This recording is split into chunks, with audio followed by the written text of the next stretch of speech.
Okey, hari ni saya dekat Melati menit. Setiap tahun mesti semua pelanggan-pelanggan setiap menit menanti apakah yang hebat untuk Ramadan.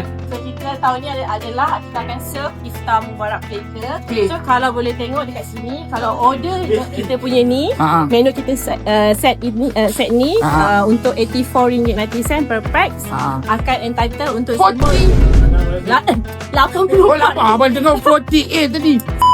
84. 84. Harga delivered. Harga Alibet. Kalau buat tilam Bertilang 90 lebih ke atas. sebagai apa? Lam Sheng, beef free. Beef free. Ayam.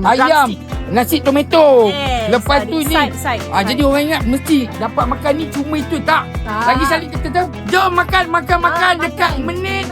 Kita ada bukan saja ni tapi yellow. Apa saja ada hidangan dekat menit masa iftar tu.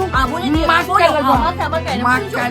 Semoga puasa kita Ramadan kita tahun ni lebih baik daripada Ramadan yang lepas-lepas. Okey, jumpa iftar di Menit Steakhouse. Okey.